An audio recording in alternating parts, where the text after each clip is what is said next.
SSC 2026 সালের পরীক্ষার্থীরা MCQ অংশে সর্বোচ্চ মার্কস পাওয়ার টেকনিক এবং কিভাবে তুমি অন্যদের থেকে এমসিকিউ অংশে বেশি মার্ক পাবে সেই উপায় কিন্তু আজকে বলে দিব। মূলত 4 ধরনের স্টুডেন্ট আছে। এক ধরনের স্টুডেন্ট প্রশ্ন হাতে পেলেই উত্তর লেখা শুরু করে। 2 নম্বর সব প্রশ্ন প্রথমে একবার চোখ বুলিয়ে নেয়। 3 নম্বর কঠিন প্রশ্ন আগে এবং সহজ প্রশ্ন পরে উত্তর করে। 4 নম্বর সহজ প্রশ্ন আগে এবং কঠিন প্রশ্নগুলো পরে উত্তর করে। তোমার কি করা উচিত? প্রশ্ন দেওয়ার সাথে সাথে সেট কোড পূরণ করা উচিত। কোনো দিকে না তাকিয়ে 1 নম্বর থেকে উত্তর লেখা শুরু করা উচিত এবং এমসিকিউ দাগানোর সময় কি করা যাবে না, তোমার প্রশ্ন হাতে পেয়ে সবগুলো একবার দেখে নেওয়া থেকে বিরত থাকতে হবে। অর্থাৎ তুমি যদি 1 থেকে 30 পর্যন্ত প্রশ্নগুলো দেখতে যাও তাহলে এখানে কিন্তু তুমি 5 মিনিট হারিয়ে ফেলবে। যে প্রশ্ন একবারে উত্তর মিলবে না ওটা ওখানেই রেখে অন্য প্রশ্নে চলে যেতে হবে। না হলে একটা প্রশ্নের পিছনে যদি 3-4 মিনিট সময় যায়, লাস্টে গিয়ে দেখা যাবে তুমি এমন এমন প্রশ্নের উত্তর দিতে পারোনি যে প্রশ্ন অনেক সহজ ছিল।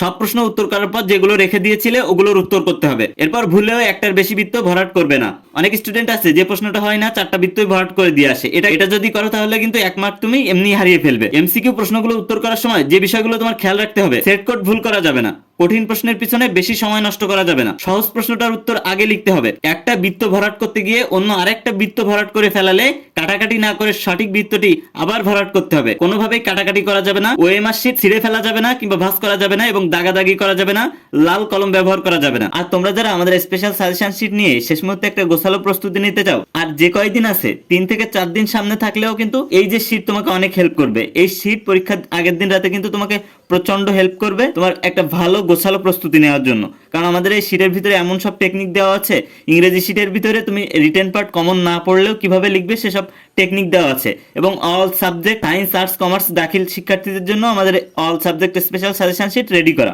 তো তোমরা যারা আমাদের স্পেশাল সাজেশন শিট নিতে চাও তারা আমাদের স্ক্রিনে দেওয়া হোয়াটসঅ্যাপ নাম্বারে মেসেজ করো কিংবা স্ক্রিনে দেওয়া ইমো নাম্বারে মেসেজ করো। তো মূলত সর্বোচ্চ মার্কস পেতে হলে এমসিকিউ গুলো প্রথম থেকে লাস্ট পর্যন্ত না দেখে একটা একটা করে সমাধান করে আসতে হবে। যে প্রশ্নটা তুমি পারবে না ওই প্রশ্নটা ওইখানে রেখে দিয়ে বাকি প্রশ্নগুলোর অ্যান্সার করতে হবে এবং কঠিন প্রশ্নগুলো শেষে গিয়ে উত্তর করতে হবে। তাহলে কিন্তু এমসিকিউ অংশে সর্বোচ্চ মার্কস পাওয়া যাবে অন্যদের থেকে। তুমি যদি প্রথমে এসেই 1 থেকে 30টা পর্যন্ত প্রশ্ন দেখতে যাও যে সহজ হয়েছে কি কঠিন হয়েছে, তখন কিন্তু তোমার ওইখানে 5-7 মিনিট চলে যাবে। এরপর লাস্টে গিয়ে কিন্তু তুমি সময় পাবে না। সহজ প্রশ্নগুলোর উত্তর তুমি জানলেও কিন্তু অ্যান্সার ঠিকভাবে হবে না এবং ভুল হয়ে যাবে।